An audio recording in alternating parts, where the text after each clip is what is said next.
Fritz Taylor, in charge of the running business here at Mizuno USA, and I've got my partner in crime, Rod Foley, who's our director of footwear.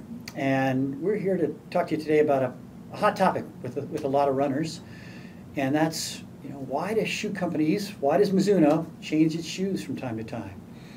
And particularly we want to talk to you about some of the changes that you're seeing out there in some of the new shoes that we're introducing for 2011. So, Rod, why the heck do we change our shoes? Very good question. Really, you could summarize it in a couple points. One is a term called Kaizen. You might know it as continuous improvement. It's a philosophy that we can always do better, and we always strive to do better. The second is we spend a lot of time with runners, with retailers, with people who use our products, and they're things people want us to do better, and we're going to try and do those things. So we direct our Kaizen, if you will, towards the things that runners are asking us to do. Okay, let's dive into some product. So two of the areas that we were hearing stuff about on our shoes that we addressed for 2011 were around fit and durability. So why don't you walk us through what were we hearing and what do we do about it? Absolutely, great. As far as fit goes, two areas of note, the heel area and then the forefoot as well we'll talk about. Heel area, first off, things we've been hearing over the years is, man, I love my Mizunos, so I can only secure that heel down a little bit more so I'm not slipping in the shoe, right? So what we've done is taken a great deal of consideration, getting the shape just right of these dog ears to really kind of lock you in, make you feel more secure in the shoe. At the same time, we've slightly shortened the collar opening a little bit and also raised the wall here just a tad in order to keep you locked in there. An added benefit of that being those people that would like to get in Mizunos that haven't been able to because they've been wearing or been using an aftermarket insole can now slip that in, take ours out, slip that in, and still feel very secure and locked in and not feel like they're sitting too far up in the shoe. So that's the heel area. The forefoot, what we've done is we've kind of just moved the eyelet holes around a little bit. In the past, they've been too far forward and right on top of very sensitive areas, especially during toe-off.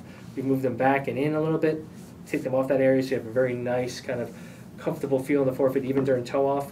It may, for some, create a little bit of an optical illusion for them where their eye stay openings, or the eyelet row, I should call it, kind of opens up in a little V. Not to be concerned. It's just it's a result of us trying to alleviate this pressure here. Still get a great midfoot fit with the new pattern as well. Okay, great. So runners should feel more locked in the heel, more secure around their ankle, around the top of the shoe right there, and then less material in the flex zone when they toe off. Right, and a little bit more versatile with more people, I think, being able to use the shoes with other things they might put inside the shoe.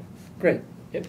So, okay, how about durability? What do we do to address some of the durability comments that we were hearing? Yeah, I mean, the durability is a tough one because one of the things people love about our shoes is the way our shoes ride, right? Oh, I love the way your shoes ride, and sometimes you get too obsessed about durability, you can make very firm, hard shoes that don't run very well, right? So we've spent a lot of time very, very cognizant of that and very careful around that to create first of all, a new material called AP+. Bouncier, just as light, and quite honestly more durable than AP has ever been. So we're adding something that just kind of enhances the things we like, the bounciness, the runnability, but it doesn't wear out as quickly maybe as AP did. The second thing we did is also involves the fit. So in the past, I think where people were really finding their durability issues was on the lateral side, the outside of the shoe. And that is partly due to the fact that we oriented the foot on top of the shoe based on our fit. So in the past, if you put on a Rider 13 or Inspire 6, you'd often find yourself kind of hanging over the side wall of the shoe, especially in this kind of fifth metatarsal area.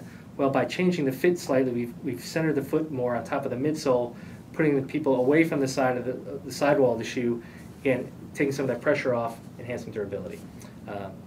One kind of thing we were hearing a little bit about, some of the feedback we're hearing about is, do I have to go up in size now? These shoes feel a little different in the forefoot. They don't feel as long maybe as they did.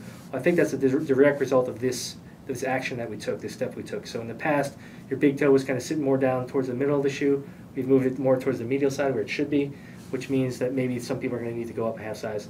I haven't, I know you haven't, but there are going to be people that experience that, and that's totally to be expected. Let's get down to some specifics. Sure.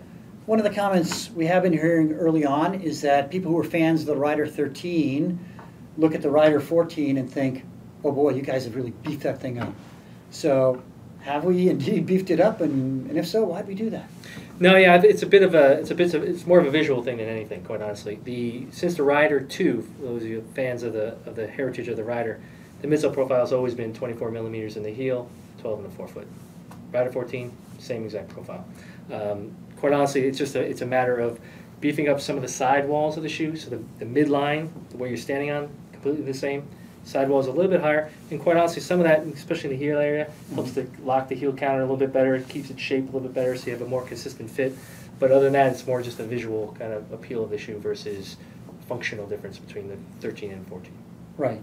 Because one thing we were hearing quite a bit on the 13 is a lot of people perceived it to be more of a lightweight racing training type shoe, correct? Yeah, absolutely. And I think it led to some confusion about our line, too, because we have a shoe in the Precision that does just that. It's the lightweight version of the Rider. It's the lower profile. It's 22 millimeters in the heel, 10 in the forefoot. So it's a slimmed down version of the Rider. It's still neutral, but it didn't need to. We didn't need two shoes doing the same thing, right? We never did, but they may have looked like they did because of the profile of the Rider 13. So now they're more visually different and just as different technically as they were in the past.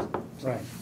So now, clearly, no confusion. The Rider's your everyday training type of shoe. The Precision's your lighter weight, go fast, training, racing, whatever you want type of shoe. Okay, so for those folks who've stuck with us this far in the video, I think we've got maybe a little treat for them, a little surprise for them. Well, to let you know a little secret, the Rider 15 will actually be a brand new shoe sold in Inspire 8. We are looking to kind of diversify our development a little bit, so we work on Creation and Nirvana 1 year, Rider Inspire another year, helps us kind of manage the work a little bit better, get more specific, really fine-tune each of those shoes. So right now what we're looking at, this is a kind of very early glimpse of the Rider 15, brand new midsole, incorporating some of our smooth ride technology that we debuted this year in 2011 in the Creation. Got a very sleek, kind of lightweight look again, really fantastic update to our key franchise in the Wave Rider. So again, early, but a very good indicator of where we're heading with the Wave Rider franchise. Can I pick the colors? Absolutely not. I hope you understand now that when we do make changes, that it's got a real purposeful intent, that we're listening and we're trying to make our product better for all of you out there who are Mizuno fans. So we'd love to hear from you. We want to keep making our product better. We'd love to hear what you have to say about it. So if you've got a comment on what you heard today, please leave it for us. Thanks a lot.